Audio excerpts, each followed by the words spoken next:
Goeiemôre vriende, hier is op 'n maandagmôre die 27ste Oktober 2025. Ek hoop julle het 'n mooi week wat voor julle uitstrek, vriende, 'n week waarin julle inderdaad sal sien hoe God werk. 'n Week waarin julle ook, ons is nog steeds in die dankbaarheidsmaand, waarin julle vir God sal dankie sê vir elke iets wat julle beleef by die werk. Die feit dat julle 'n kollega het, die feit dat julle toerusting het, die feit dat julle 'n selfoon het om julle te help met die werk en om met julle vriende te kan praat, vriende, en dankie dat julle 'n motor het, of dankie dat daar 'n taxi is, of dankie dat daar 'n publieke vervoer is wat ons kan bring, dankie dat daar lopende water is, dankie dat ons paaie in die Weskaap nog taamlik nie so vol gate is, maar mooi paaie het, ensovoorts. Mag dit 'n week wees waarin julle net vir die Here dankie sê vir alles, vriende, wat daar is. Ons is so geneig, ek self, omdat die regering, vriende, ons so vies maak, as dit ons net aan die negatiewe goed kyk. Ons moenie, vriende, hier is 95% wonderlike goed in die gang in ons land. Wonderlike mense wat ons het. Ek het al gesê, ons moet vir die Here bid dat hy maar die ouens uithaal wat moet uitgehaal word, en nuwe mense daar sit om die land ordentlik te kan bestuur, nee, maar ons kan nie die heeltyd daarop fokus nie, vriende. Dit gaan jou en my doodmaak. Ons moet inderdaad vir God ons oë op God hou, en nie ons oë op die Goliats hou nie, en nie ons oë hou op die golwe wat die heeltyd ons veroorweldig, soos toe Petrus op die water geloop het en na die golf gekyk het, ekskuus tog, en sy oë afgehaal het van Jesus af, nee. So ek wil 'n beroep op julle kom doen, en ek wil 'n beroep op myself kom doen om te sê, kom ons kyk na die mooi goed wat hier is. Kom ons kyk na die mooi mense hier. Vriende, kyk 'n bietjie, wees vriendelik met ander mense, wees oor jy rasgrense vriendelik, wees met almal vriendelik, vriende, en kyk 'n bietjie wat kry jy terug. Jy kry soveel meer terug. Jy staan verstom wanneer jy met mekaar praat, né? Wit, bruin, swart, Indiër mense, Engels, Afrikaans, liewe vriende, wat ook al, né? Kom ons kyk hierdie week na die wonderlike positiewe goed wat die Here daar gesê. Dis mos nou dankbaarheidsmaand, hè. Kom ons sê vir die Here dankie vir die wonderlike mense met wie jy saamwerk. Kom ons fokus hierdie maand, kom ons fokus hierdie week op die positiewe goeders. En kom ons kyk 'n bietjie na ons gesprekke, want dit is so maklik. Ek het my nou ook sommer hierdie afgelope paar dae weer bevind hoe maklike mense in die trog afval om net op die negatiewe te fokus. Ag, en dan het jy oorhang, né? So kom ons kyk na die positiewe. Gaan uit hierdie week, sê dankie vir die Here vir die positiewe. As hy negatiewe gedagtes wil jou kom, wil jy wil opkom, en dan sê jy, soos wat in die boek Efesiërs ook vir ons staan, moenie die duiwel vat kans gee nie, né? Efesiërs 4 vers 26-27, moenie die duiwel vat kans gee nie. Moenie dit negatief word nie. Kom ons raak dit so vir 'n wyle stil. Dankie Here dat ons vir oggend so saam kan wees. Amen.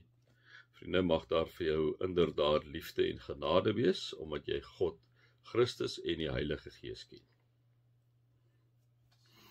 Vriende, ja, nou gaan ons aan, soos ek vir julle gesê het, dit is eintlik 'n amazing brief hierdie van Efese, die brief van Paulus aan Efese, die feit dat hy met hulle kom praat as 'n apostel van die heidene, dat hy kom sê, maar die openbaring wat hy gekry het, inderdaad, was die geheimenis wat daar was, is die feit dat Jesus Christus gesterf het aan die kruis, en dis hierdie evangelie wat hy kon verkondig aan die gemeente in Efese, en is 'n omsendbrief wyer uit wat hy stuur, en hy kom sê vir hulle, liewe vriende, onthou nou, julle moet inderdaad wees soos 'n geestelike huis waarin God woon, moet nooit dit vergeet nie. Julle is 'n geestelike huis waarin God woon. Hy kom sê vir 'n omdat julle 'n geestelike huis van God is, onthou, laat julle lewenswandel in ooreenstemming mees met die roeping wat julle van God ontvang het, kom sê hy vir hulle, né? Dan kom sê hy vir hulle, onthou, elkeen vir julle is 'n genadegawe gegee, op die ou ende dat die gemeente opgebou kan word. En dan kom sê hy vir hulle, onthou nou, julle kom uit die heidense konteks uit, breek met die ou sondige begeertes wat julle verteer het. En dan kom herinner hy hulle maar net weer, hy kom sê vir hulle,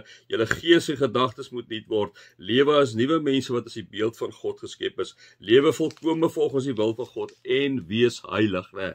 Jy gaan vat daai teks, ek het dit vir jou 2-3 keer al vir julle gesê, pak dit uit, gaan sê vir die Here, Here, wat beteken hierdie teks vir my? Julle gees en gedagtes moet nuut word, lewe as nuwe mense wat as die beeld van God geskep is, lewe volkome volgens die wil van, en dan pak hy die riglyne uit, het ons vir mekaar gister ook gesê, maar kom ons sê dit maar weer, jy moet waarheid praat, jy moet nie kwaad word, as jy kwaad word, moet nie sondig nie, moet nie die duiwel vat kans gee nie, hou op steel, vuil taal moet dan nooit uit jou mond kom nie, praat dit goed en opbouend is, wat jou hoorders dan kan sien, hy gaan verder en hy sê, moet nie die Heilige Gees bedroef nie, verbitterd op of vleend of woedend word nie, moet nie vloek of skel nie, moet niks doen wat sleg is nie, kom sê hy sê, hoekom nie? Omdat julle kinders van God is en hy julle liefhet, moet julle sy voorbeeld volg, kom sê hy vir die mense, né?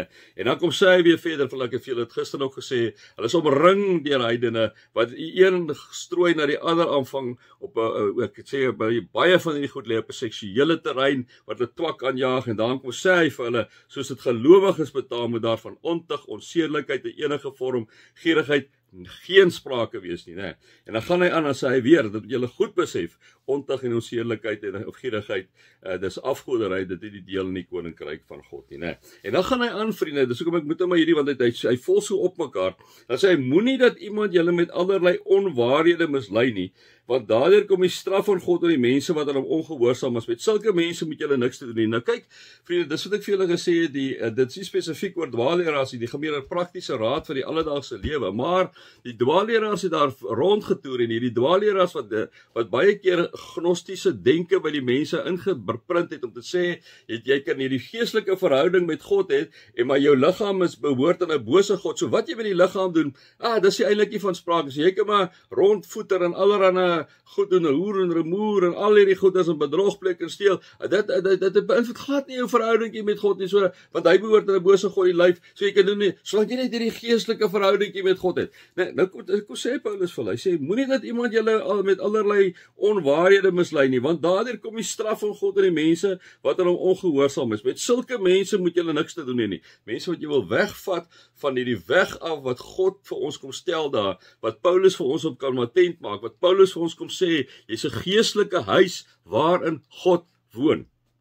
En dan sê hy, vroeër was julle die ene duisternis. Net kom sê hy vir die mense hier so in Efese. Julle vroeër die duisternis, julle man, julle weet hoe julle gelewe sê hy. Maar nou, in die Here is julle lig. Net kom sê hy vir hulle, sê julle kan nie weer teruggaan na die ou wete nie. Hy kom sê vir jou en vir my ook, vriende, as kinders van die Here is ons inderdaad 'n geestelike huis. Ons lewenswandel moet in ooreenstemming wees met ons roeping. Ons moet inderdaad weet dat ons geskep is na die beeld van God en dat ons moet heilig wees. Heilig wees, dit is wat die vloei van die hele Efesiërs is, né? En ons moet besop vir die mense wat ons verlei, liewe vriende, om nie Jesus voluit te dien nie. Ons moet besop vir daai mense wat eintlik half sê, maar kyk, kom ons sê, so die Here vergewe al ons sondes. Kom ons sê dit gedink. Ons is in dankbaarheidsmaand. Maar omdat Christus jou sondes vergewe, beteken dit nie ek en jy het nou 'n kaartjie om te doen net wat ons wil nie. Omdat ons dankbaar is, wil ons inderdaad as heilige mense lewe. Wil ons inderdaad in die voetspore van Jesus volg. Wil ons inderdaad in sy voorbeeld volg. Wil ons inderdaad, liewe vriende, lewe as mense wat geskep is na sy beeld wat hom verteenwoordig, né? Vroeër was julle die ene duister, maar nou in die Here is julle lig. Leef dan as mense van die lig. Uit die lig kom alles voort wat goed en reg en waar is. Vra julle voortdurend af of iets vir die Here aanneemlik is en moenie meedoen aan die vrugtelose praktyke van die duisternis nie, né? So wat ek en jy ook al doen, vra die heeltyd vir God. Sê Here, ons is die lig. Dit is mos nou ons visie ook, né? Laat jou lig so skyn. Vra vir ons voortdurend vir die Here of iets vir hom aanneemlik is. Vriende, ek en jy weet instinktief, weet ons ding is reg of verkeerd. Hoekom? Want die Heilige Gees is binne in ons. Die Heilige Gees sê vir ons, hierdie stemmetjie, dis nie reg nie, moenie dit doen nie. Wat doen ek en jy? Ons override hom. is mos wat dink jy doen. Maar Paulus kom sê, vra julle voortdurend af of iets vir die Here aanneemlik is en moenie meedoen aan die vrugtelose praktyke van die duisternis nie, maar stel dit eerder aan die kaak. Stel dit eerder aan die kaak. Dis ook al so baie goed hier oor sê, nee. My 5 sent. Mag julle God se liefde ervaar, sy genade ervaar, sy teenwoordigheid ervaar.